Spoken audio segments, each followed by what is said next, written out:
تمہاری نماز ہی نہیں. مسلک اعلیٰ حضرت کے خلاف جو کیا اس کی نماز ہی نہیں ہوگی.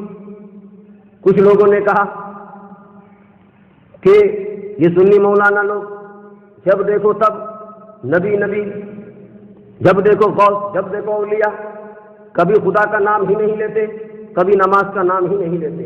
تو آؤ آج ہم بتائیں، اور خدا کا نام لیتے ہیں کہ نہیں، اور نماز کا نام لیتے ہیں کہ نہیں. تم کہاں کہاں نبی کو تلاشو گے، ہم وہاں وہاں تمہیں دکھائیں گے. نماز کے بارے میں پوچھتے ہو، آؤ نماز کی نیت تم نے باندھ لی، نماز کی نیت باندھنے کے بعد تم نے ثنا پڑھا، بعدہ تمام پڑھنے کے تم نے رکوع سجود کیے، سجود کرنے کے 2 رکعت پر تم نے تحیات کے لیے بیٹھے، تحیات میں تم نے پڑھا السلام علیک ایھا النبی.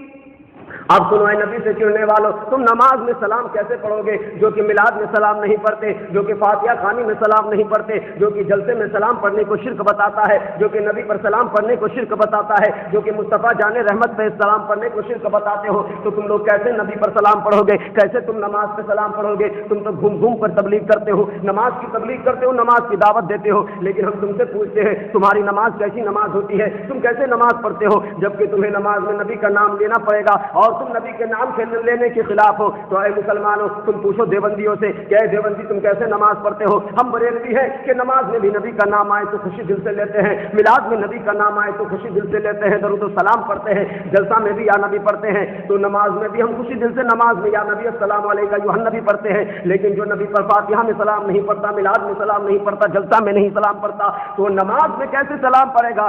نماز میں جب سلام نہیں پڑھے گا تو اس کی نماز نہیں ہوگی، کیونکہ وہ واجب ہے، اور جب واجب کو چھوڑ دے گا تو نماز نہیں ہوگی. اگر وہ واجب کو پڑھے گا تو معلوم پڑا کہ وہ مجبوراً پڑھے گا، اور اگر جس کے فتویٰ میں یعنی جس کے شریعت میں نبی کو ماننا کفر ہو، یعنی نبی کو ماننے والا کافر ہو جائے، تو نماز میں کیسے پڑھے گا؟ معلوم پڑا پڑھے گا ہی نہیں. جب وہ نماز میں تحیات کی آیتوں کو نہیں پڑھے گا، جب اس آیت کو نہ پڑھے گا تو اس کی نماز ہی نہیں ہوگی. تو معلوم پڑا کہ دنیا اسلام میں جتنے بھی نمازی ہے تو بریلوی ہی نمازی ہو سکتے ہیں، دیوبندی وہابی نسی کسی کی نماز ہی نہیں ہوگی، وہابی دیوبندی کی نماز ہی نہیں ہوگی، صرف سنی کی ہی نماز ہوگی. تو آئے نماز پڑھ پڑھ کے اپنے سر پر جہنمی ہونے کے ٹکٹ لگانے والوں، تمہاری نماز ہی نہیں ہوتی تو تم کیوں سجدے میں سر لگاتے ہو؟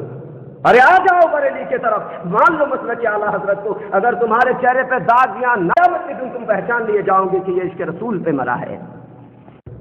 لوگوں، آج بھی تم گستاخیاں سے بچو. آج اگر نہ بچے تو چلو قیامت کے دن میدان حشر میں لے چلتے ہیں.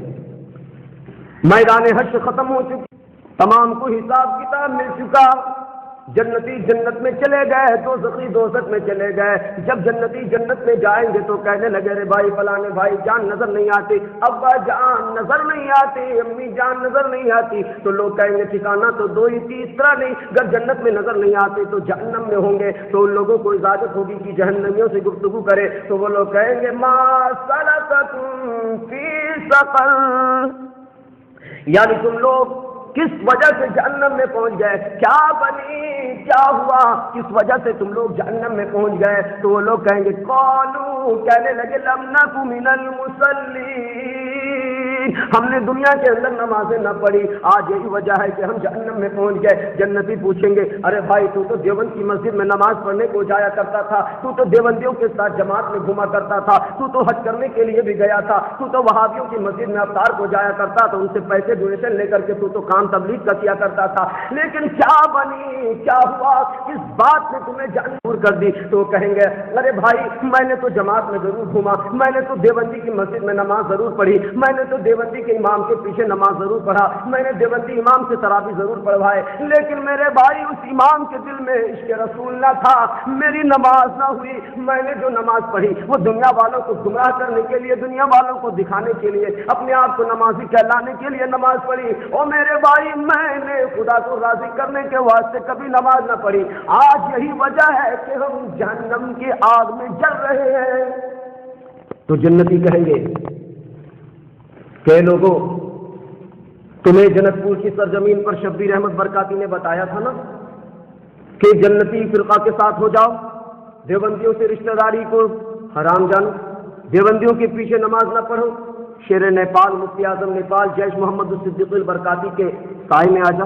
تم نے نہ مانا، جہنمی جہنم میں پکاریں گے، الہی پانی پانی پانی، ہزاروں برس گزر گئے، کروڑوں برس گزر گئے، لاکھوں برس گزر گئے، ہم نے پانی دیکھا نہیں، ہم نے کھانا دیکھا نہیں، آواز آئے گی یہ لور خون اور پیٹ کے ذریعہ جو نہر بہ رہی ہے میں تمہیں پلاؤں گا، ان گستاخیوں کی جگہ جو تم دنیا میں نبی کریم کی گستاخیاں کرتے تھے، جو تم دنیا میں شیر نیپال سے دشمنی رکھتے تھے، جو تم دنیا میں اولیاء اللہ سے دشمنی رکھتے تھے، جو تم دنیا میں نبی کو مردہ جانتے تھے، جو تم دنیا میں گمراہ کن جماعت دیوبندی سے رشتہ داری اور شادی بیاہ کرتے تھے، جو دیوبندیوں کے پیچھے تم نماز پڑھتے تھے، جو دیوبندیوں کو حق جانتے تھے، تم نبی کریم کے دشمنوں کے ساتھ اٹھتے بیٹھتے تھے، بریلویوں سے دشمنی رکھتے تھے، وہابیوں سے دوستی رکھتے تھے، بریلویوں سے دشمنی رکھتے تھے، نزدیوں سے دوستی رکھتے تھے، گویا کہ تم مسلک اعلی حضرت کے خلاف چلتے تھے، بریلی کو نہ مانتے تھے، دعوت اسلامی سنی دعوت اسلامی کے ساتھ تھے۔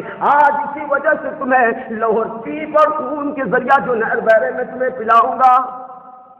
جہنمی بھی تمنا کریں گے کاش کہ میری پھر دوسری زندگی ہو جائے، دنیا میں چلا جاؤں اور دنیا میں جانے کے بعد میں پھر سے مسلک اعلی حضرت کی ترویج و اشاعت کا کام کر دوں، جانثار ہو جاؤں، لیکن جہنم میں جانے کے بعد اسے یہ موقع نہ ملے۔ لوگوں تمنا کرنے سے